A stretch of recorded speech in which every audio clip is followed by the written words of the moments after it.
Camera ಮುಂದೆ just ಒಂದೇ ಒಂದು ಸೆಕೆಂಡ್ ನಿಂತರೆ ಸಾಕು, ನಿಮ್ಮ ಹೆಸರು, ನಿಮ್ಮ ಮುಖ, ನಿಮ್ಮ ಹಳೆ ಹಿಸ್ಟರಿ ಎಲ್ಲವೂ ಪೊಲೀಸ್ ಸ್ಕ್ರೀನ್ ಮೇಲೆ ಪ್ರತ್ಯಕ್ಷ. ಇದು ಯಾವುದು ಸೈಂಟಿಫಿಕ್ ಸಿನಿಮಾದ ದೃಶ್ಯ ಅಲ್ಲ.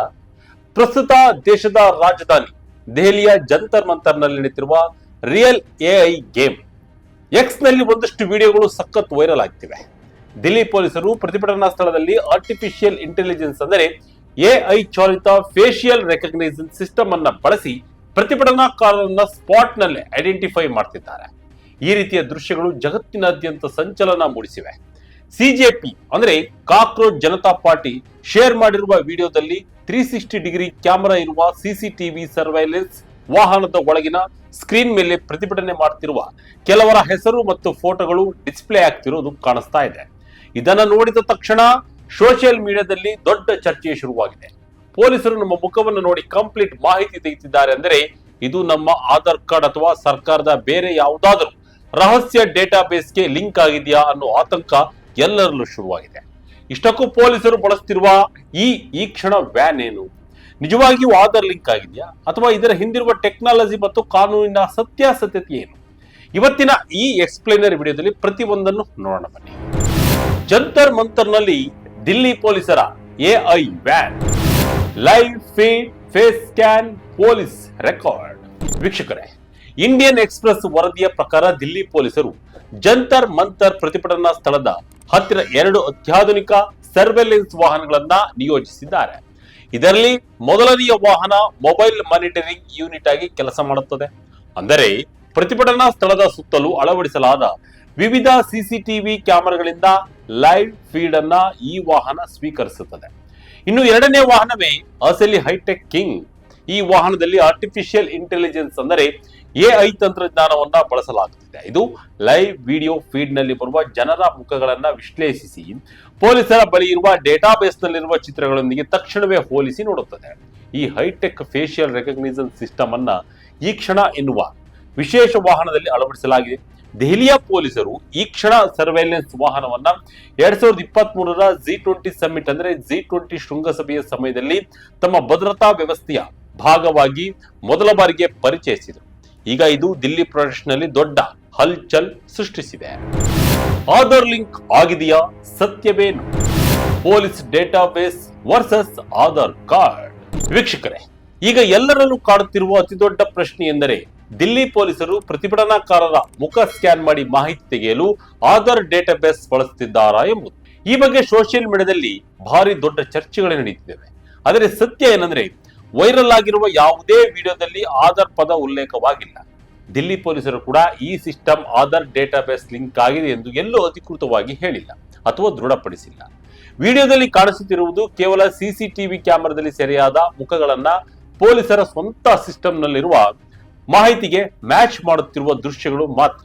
ಆದರೆ ಇಲ್ಲಿ ಪ್ರಮುಖ ಪ್ರಶ್ನೆ ಏನಂದ್ರೆ, ಒಂದು ವೇಳೆ ಈ ಮಾಹಿತಿ ಆಧಾರ್ನಿಂದ ಬರುತ್ತಿಲ್ಲ ಎಂದಾದರೆ ಸ್ಕ್ರೀನ್ ಮೇಲೆ ಕಾಣಿಸುತ್ತಿರುವ ಜನರ ಹೆಸರು ಮತ್ತು ಫೋಟೋಗಳು ಪೊಲೀಸರಿಗೆ ಎಲ್ಲಿ ಸಿಗ್ತಿದ್ದಾವೆ? ಈ ಡೇಟಾ ಯಾವುದು ಎನ್ನುವುದನ್ನು ಅಧಿಕಾರಿಗಳು ಇಷ್ಟುವರೆಗೆ ಸಾರ್ವಜನಿಕವಾಗಿ ಬಹಿರಂಗಪಡಿಸಿಲ್ಲ.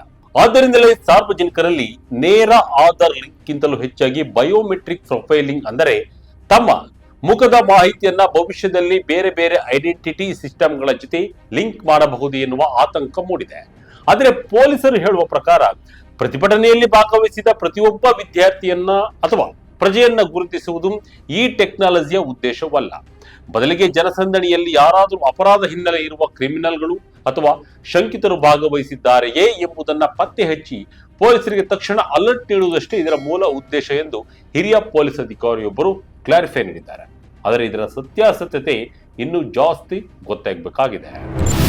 ಈ ಎಐ ಫೇಶಿಯಲ್ ರೆಕಗ್ನಿಷನ್ ಟೆಕ್ ಹೇಗೆ ಕೆಲಸ ಮಾಡುತ್ತೆ? ಫಾಲ್ಸ್ ಪಾಸಿಟಿವ್ ಮತ್ತು ಸಾಫ್ಟ್ವೇರ್ ಪರ್ಸೆಂಟೇಜ್ ಮ್ಯಾಚ್. ಈಗ ಈ ತಂತ್ರಜ್ಞಾನ ಹೇಗೆ ಆಪರೇಟ್ ಆಗುತ್ತದೆ ಎಂಬುದನ್ನ ಟೆಕ್ನಿಕಲಿ ಅರ್ಥ ಮಾಡಿಕೊಳ್ಳೋಣ. ಫೇಶಿಯಲ್ ರೆಕಗ್ನಿಷನ್ ಸಾಫ್ಟ್ವೇರ್ ಎನ್ನುವುದು ಯಾವುದೇ ವಿಡಿಯೋ ಅಥವಾ ಫೋಟೋದಿಂದ ವ್ಯಕ್ತಿಯ ಮುಖವನ್ನ ಗ್ರಹಿಸಿ ಅದನ್ನ ಡಿಜಿಟಲ್ ಟೆಂಪ್ಲೇಟ್ ಆಗಿ ಕನ್ವರ್ಟ್ ಮಾಡುತ್ತೆ. ನಂತರ ಈ ಡಿಜಿಟಲ್ ಟೆಂಪ್ಲೇಟ್ ಅನ್ನ ಸಿಸ್ಟಮ್ ನಲ್ಲಿ ಈಗಾಗಲೇ ಸ್ಟೋರ್ ಆಗಿರುವ ಇಮೇಜ್ ಬ್ಯಾಂಕ್ ಅಥವಾ ವಾಚ್ ಲಿಸ್ಟ್ ಜೊತೆ ಕಂಪೇರ್ ಮಾಡುತ್ತದೆ. ಈ ಹೋಲಿಕೆಯ ಸ್ಕೋರ್ ಸಾಫ್ಟ್ವೇರ್ ನ ದಿನನಿತ್ಯ ಥ್ರೆಶೋಲ್ಡ್ ಅಂದರೆ ಮಿತಿಯನ್ನ ದಾಟಿದ್ರೆ ಸಿಸ್ಟಮ್ ಆ ವ್ಯಕ್ತಿಯನ್ನ ಪಾಸಿಟಿವ್ ಮ್ಯಾಚ್ ಎಂದು ಫ್ಲಾಗ್ ಮಾಡುತ್ತದೆ. ದೆಹಲಿ ಪೊಲೀಸರ ಪದ್ಧತಿಯ ಪ್ರಕಾರ ಸುಮಾರು 80%ಕ್ಕಿಂತ ಅದಕ್ಕಿಂತ ಹೆಚ್ಚಿನ ಸ್ಕೋರ್ ಬಂದರೆ ಅದನ್ನ ಪಾಸಿಟಿವ್ ಲೀಡ್ ಎಂದು ಪರಿಗಣಿಸಲಾಗುತ್ತೆ. ಆದರೂ ಇದು ಕೇವಲ ಸಾಫ್ಟ್ವೇರ್ ನೀಡುವ ಪ್ರಾಥಮಿಕ ಮಾಹಿತಿಯಷ್ಟೇ ಹೊರತು ತಕ್ಷಣದ ಅಂತಿಮ ಸಾಕ್ಷಿಯಲ್ಲ. ಇದನ್ನ ಮಾನವ ಪರಿಶೀಲನೆ ಅಂದರೆ ಹ್ಯೂಮನ್ ವೆರಿಫಿಕೇಶನ್ ಮೂಲಕ ಪೊಲೀಸರು ಮತ್ತೆ ಕ್ರಾಸ್ ಚೆಕ್ ಮಾಡಬೇಕಾಗುತ್ತೆ. ಆದರೆ ಈ ತಂತ್ರಜ್ಞಾನದಲ್ಲಿ ಅತ್ಯಂತ ದೊಡ್ಡ ಅಪಾಯವೆಂದರೆ ಫಾಲ್ಸ್ ಪಾಸಿಟಿವ್, ಅಂದರೆ ರಾಂಗ್ ಮ್ಯಾಚ್ ಆಗುವುದು. ಭಾರತೀಯ ಫೇಸ್ಗಳ ಮೇಲಿನ ಸಂಶೋಧನೆಗಳ ಪ್ರಕಾರ ಗಿಜಿಗಿಜಿ ಇರುವ ಜನಸಂದಣಿ ಮಾಸ್ಕ್ ಧರಿಸಿದಾಗ, ಕಡಿಮೆ ಬೆಳಕಿದ್ದಾಗ ಅಥವಾ ಸೈಡ್ ಆಂಗಲ್ ನಲ್ಲಿ ಮುಖ ಇದ್ದಾಗ ಈ ಸಾಫ್ಟ್ವೇರ್ ತಪ್ಪು ಮಾಡುವ ಸಾಧ್ಯತೆ ಹೆಚ್ಚಿರುತ್ತೆ. ವಿಶೇಷವಾಗಿ ಮಹಿಳೆಯರು ಮತ್ತು ಕೆಲವು ವಿಶಿಷ್ಟ ಗುಂಪುಗಳ ಮುಖಗಳನ್ನ ಗುರುತಿಸುವಾಗ ಎರರ್ ಪರ್ಸೆಂಟೇಜ್ ಹೆಚ್ಚಿರುತ್ತೆ.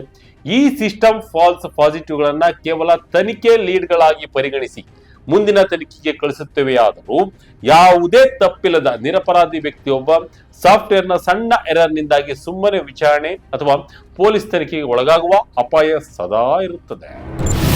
ಪ್ರತಿಭಟನಾ ನಿರತ ವಿದ್ಯಾರ್ಥಿಗಳಲ್ಲಿ ಹೆಚ್ಚಿದ ಆತಂಕ, ದೆಹಲಿ ಹೈಕೋರ್ಟ್ನ ಲೀಗಲ್ ಬ್ಯಾಟಲ್. ವೀಕ್ಷಕರೇ, ಪ್ರತಿಭಟನಾ ಸ್ಥಳದಲ್ಲಿ ಇಂತಹ ಹೈಟೆಕ್ ಕ್ಯಾಮೆರಾಗಳು ಮತ್ತು ಎಐ ವ್ಯಾನ್ಗಳನ್ನ ನೋಡಿ ಜಂತರ್ ಮಂತರ್ನಲ್ಲಿ ಪ್ರತಿಭಟನೆ ನಡೆಯುತ್ತಿರುವ ವಿದ್ಯಾರ್ಥಿಗಳು ತೀವ್ರ ಆತಂಕಗೊಂಡಿದ್ದಾರೆ. ತಮ್ಮ ಮುಖಗಳನ್ನ ಪೊಲೀಸರ ಸಿಸ್ಟಂನಲ್ಲಿ ರೆಕಾರ್ಡ್ ಆಗಿ ಭವಿಷ್ಯದಲ್ಲಿ ನಮಗೆ ತೊಂದರೆ ಆಗಬಹುದು ಎನ್ನುವ ಭಯದಿಂದ ಅನೇಕ ವಿದ್ಯಾರ್ಥಿಗಳು ತಮ್ಮ ಮುಖಗಳನ್ನ ಬಟ್ಟೆಯಿಂದ ಮುಚ್ಚಿಕೊಳ್ಳಲು ಪ್ರಾರಂಭಿಸಿದ್ದಾರೆ. ಇಂಡಿಯನ್ ಎಕ್ಸ್‌ಪ್ರೆಸ್ ಜೊತೆ ಮಾತನಾಡಿದ UPSC ಆಕಾಂಕ್ಷಿಯೊಬ್ಬರು, ನಾವು ಸರ್ಕಾರಿ ಉದ್ಯೋಗಿಗಳಿಗೆ ತಯಾರಿ ನಡೆಸುತ್ತಿದ್ದೇವೆ. ಇಂತಹ ಪ್ರತಿಭಟನೆಯಲ್ಲಿ ಭಾಗವಹಿಸಿದ್ದಕ್ಕೆ ನಮ್ಮ ಮೇಲೆ ಪ್ರೊಫೈಲಿಂಗ್ ನಡೆದು ನಮ್ಮ ಕೆರಿಯರ್ಗೆ ಧಕ್ಕೆ ಆಗಬಾರದು ಎನ್ನುವ ಕಾರಣಕ್ಕೆ ಮುಖ ಮುಚ್ಚಿಕೊಳ್ಳುತ್ತಿದ್ದೇವೆ ಎಂದು ತಮ್ಮ ಅಳಲನ್ನು ತೋಡಿಕೊಂಡಿದ್ದಾರೆ. ಅಷ್ಟೇ ಅಲ್ಲ, ಈ ರೀತಿ ಸಂಗ್ರಹ ಮಾಡಿದ ವಿಡಿಯೋ ಮತ್ತು ಫೋಟೋಗಳನ್ನ ಪೊಲೀಸರು ಎಷ್ಟು ದಿನಗಳ ಕಾಲ ತಮ್ಮ ಬಳಿ ಇಟ್ಟುಕೊಳ್ಳುತ್ತಾರೆ ಎನ್ನುವುದಕ್ಕೂ ಸ್ಪಷ್ಟ ನಿಯಮವಿಲ್ಲ. ತನಿಖೆಗೆ ಅಗತ್ಯ ಬಿದ್ದರೆ ವಿಡಿಯೋ ಡಿಲೀಟ್ ಮಾಡಲು ಯಾವುದೇ ನಿರ್ದಿಷ್ಟ ಟೈಮ್ ಲೈನ್ ಇಲ್ಲ ಎಂದು ಹಿರಿಯ ಅಧಿಕಾರಿಯೊಬ್ಬರು ತಿಳಿಸಿದ್ದಾರೆ. ಈ ವಿಷಯ ದೆಹಲಿ ಹೈಕೋರ್ಟ್ ಮೆಟ್ಟಿಲು ಕೂಡ ಏರಿತ್ತು. ಪ್ರತಿಭಟನಾಕಾರರ ಮೇಲೆ ಹೀಗೆ ನಿರಂತರ ಕಣ್ಣಿಡುವುದು ಅವರ ಸಂವಿಧಾನಾತ್ಮಕ ಖಾಸಗಿತನದ ಹಕ್ಕು ಮತ್ತು ಶಾಂತಿಯುತ ಸಭೆ ಸೇರುವ ಹಕ್ಕಿನ ಉಲ್ಲಂಘನೆ ಎಂದು ಅರ್ಜಿದಾರರು ಕೋರ್ಟ್ನಲ್ಲಿ ವಾದಿಸಿದ್ದರು. ಆದರೆ ದಿಲ್ಲಿ ಪೊಲೀಸರು ಕೋರ್ಟ್ಗೆ ನೀಡಿದ ವಿವರಣೆಯಲ್ಲಿ, ನಾವು ಯಾವುದೇ ನಾಗರಿಕರ ಮೇಲೆ ಸರ್ವೆಲೆನ್ಸ್ ನಡೆಸ್ತಾ ಇಲ್ಲ, ಕೇವಲ ಕಾನೂನು ಮತ್ತು ಸುವ್ಯವಸ್ಥೆ ಕಾಪಾಡಲು ಹಾಗೂ ಸಾರ್ವಜನಿಕರ ಸುರಕ್ಷತೆಗಾಗಿ ವಿಡಿಯೋಗ್ರಫಿ ಮಾಡುತ್ತಿದ್ದೇವೆ ಎಂದು ಸಮರ್ಥಿಸಿಕೊಂಡಿದ್ದರು. ಭಾರತದ digital personal data protection act ಅಡಿಯಲ್ಲಿ ಇದು ಬರುತ್ತದೆ ಎನ್ನಲಾಗಿದ್ದರೂ ಭದ್ರತಾ ಸಂಸ್ಥೆಗಳಿಗೆ ಮತ್ತು ಸರ್ಕಾರಿ ಏಜೆನ್ಸಿಗಳಿಗೆ ಈ ಕಾಯ್ದೆಯಿಂದ ವ್ಯಾಪಕ ವಿನಾಯಿತಿಗಳನ್ನು ನೀಡಲಾಗಿದೆ. ಇದರಿಂದಾಗಿ ಯಾವುದೇ ಸ್ಪಷ್ಟ ಮೇಲ್ವಿಚಾರಣೆ ಇಲ್ಲದೆ ಇದು ಕಾನೂನುಬದ್ಧ ಪ್ರತಿಭಟನೆಗಳ ಮೇಲಿನ ತಡೆಯಾಗಿ ಬದಲಾಗಬಹುದು ಎನ್ನುವುದು ವಿಶ್ಲೇಷಕರ ಆತಂಕವಾಗಿದೆ. ಹಿಂಸಾಚಾರ 80 ವಿಡಿಯೋ ತನಿಖೆಗೆ ಎಐ ತಂತ್ರಜ್ಞಾನ. ಪೊಲೀಸರ ಮೇಲೆ ದಾಳಿ, 11 FIR ದಾಖಲು. ಇನ್ನೊಂದೆಡೆ ದಿಲ್ಲಿಯಲ್ಲಿ ಬುಧವಾರ ರಾತ್ರಿ ದೊಡ್ಡ ಹಿಂಸಾಚಾರ ನಡೆದಿದೆ. ಆ ಪ್ರಕರಣದಲ್ಲಿ ಅಪರಾಧಿಗಳನ್ನ ಪತ್ತೆ ಹಚ್ಚಲು ದಿಲ್ಲಿ ಪೊಲೀಸರು ಇದೇ ಎಐ ಮತ್ತು ಫೇಶಿಯಲ್ ರೆಕಗ್ನಿಷನ್ ತಂತ್ರಜ್ಞಾನವನ್ನ ಭರಪೂರವಾಗಿ ಬಳಸ್ತಾ ಇದ್ದಾರೆ.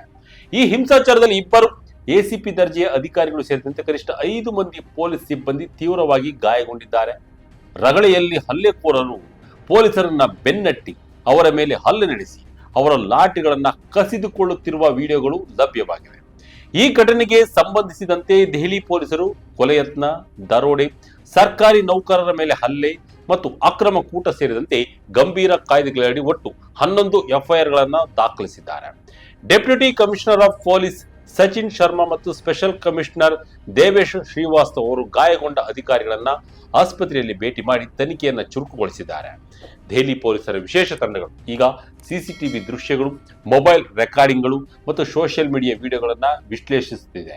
ಗಲಭೆಕೋರರು ಸಾರ್ವಜನಿಕ ಆಸ್ತಿಪಾಸ್ತಿ ಹಾನಿ ಮಾಡುತ್ತಿರುವುದು ಮತ್ತು ಪೊಲೀಸರ ಮೇಲೆ ದಾಳಿ ನಡೆಸುತ್ತಿರುವುದಕ್ಕೆ ಸಂಬಂಧಿಸಿದಂತೆ ಹೆಚ್ಚುವರಿ 40 ವಿಡಿಯೋಗಳನ್ನ ವಶಕ್ಕೆ ಪಡೆಯಲಾಗಿದ್ದು, ಪ್ರಸ್ತುತ ಒಟ್ಟು ಸುಮಾರು 80 ವಿಡಿಯೋಗಳನ್ನ ಎಐ ಫೇಶಿಯಲ್ ರೆಕಗ್ನಿಷನ್ ಟೂಲ್ಸ್ ಮೂಲಕ ಪರಿಶೀಲಿಸಿ ಹಿಂಸಾಚಾರ ನಡೆಸಿದ ಪ್ರತಿಯೊಬ್ಬ ಆರೋಪಿಯನ್ನ ಪತ್ತೆ ಹಚ್ಚುವ ಕೆಲಸ ನಡೀತಾ ಇದೆ. ಅಲ್ಲಿಗೆ ಯಾರೆಲ್ಲ ಪ್ರತಿಭಟನೆ ಹೆಸರಲ್ಲಿ ಆಟಾಟೋಪ ಮೆರೆದಿದ್ದಾರೋ ಅವರೆಲ್ಲರಿಗೂ ಕೂಡ ಮುಂದೆ ಮಾರಿ ಹಬ್ಬ ಇದೆ ಎಂಬುದಂತೂ ಸತ್ಯ. ಆದರೆ ಶಾಂತಿಯುತವಾಗಿ ಪ್ರೊಟೆಸ್ಟ್ ಮಾಡಿದವರಿಗೆ ಯಾವುದೇ ರೀತಿಯ ಸಮಸ್ಯೆ ಆಗಲ್ಲ, ಅದಂತೂ ಖಂಡಿತ. ಒಟ್ಟಿನಲ್ಲಿ ಕಾನೂನು ಸುವ್ಯವಸ್ಥೆ ಕಾಪಾಡಲು ಮತ್ತು ಅಪರಾಧಿಗಳನ್ನ ಪತ್ತೆ ಹಚ್ಚಲು ಎಐ ಮತ್ತು ಫೇಶಿಯಲ್ ರೆಕಗ್ನಿಷನ್ ಅಂತಹ ಆಧುನಿಕ ತಂತ್ರಜ್ಞಾನಗಳು ಪೊಲೀಸ್ ಇಲಾಖೆಗೆ ಅತ್ಯಂತ ಶಕ್ತಿಶಾಲಿ ಅಸ್ತ್ರಗಳಾಗಿವೆ. ಆದರೆ ಅದೇ ತಂತ್ರಜ್ಞಾನ ಸಾಮಾನ್ಯ ನಾಗರಿಕರ ಶಾಂತಿಯುತ ಪ್ರತಿಭಟನೆಯಲ್ಲಿ ಅವರ ಖಾಸಗಿತನ ಮತ್ತು ಸ್ವಾತಂತ್ರ್ಯ ಧ್ವನಿಗೆ ಧಕ್ಕೆ ತರುವಂತೆ ಬಳಕೆ ಆಗಬಾರದು ಎನ್ನುವುದು ಸಾರ್ವಜನಿಕರ ಆಶಯ. ಅಪರಾಧ ತಡೆಯುವ ಭದ್ರತೆ ಮತ್ತು ಪ್ರಜಾರಾಜ್ಯದ ಖಾಸಗಿತನದ ಹಕ್ಕು ಈ ಎರಡರ ನಡುವೆ ಸರಿಯಾದ ಸಮತೋಲನ ಕಾಯ್ದುಕೊಳ್ಳುವುದು ಇಂದಿನ ತುರ್ತು ಅಗತ್ಯವಾಗಿದೆ. ನೋಡೋಣ ಮುಂದೆ ಏನಾಗುತ್ತೆ ಅಂತ. ದಿಲ್ಲಿ ಪೊಲೀಸರ ಈ AI ಸರ್ವೇಲೆನ್ಸ್ ವ್ಯಾನ್ ಮತ್ತು ಫೇಶಿಯಲ್ ರೆಕಗ್ನಿಷನ್ ತಂತ್ರಜ್ಞಾನದ ಬಳಕೆ ಬಗ್ಗೆ ನಿಮ್ಮ ಅಭಿಪ್ರಾಯವೇನು? ನಿಮ್ಮ ಅನಿಸಿಕೆಯನ್ನ ಕಮೆಂಟ್ ಮೂಲಕ ತಿಳಿಸಿ. ಇದಾಗಿತ್ತು ಈ ಕ್ಷಣದ ಅಪ್ಡೇಟ್. ಇದೇ ರೀತಿಯ ಅಪ್ಡೇಟ್ಗಳಿಗಾಗಿ Vijaya Kanaka website, YouTube page, Facebook page follow ಮಾಡ್ತಾ ಇರಿ. ಧನ್ಯವಾದಗಳು.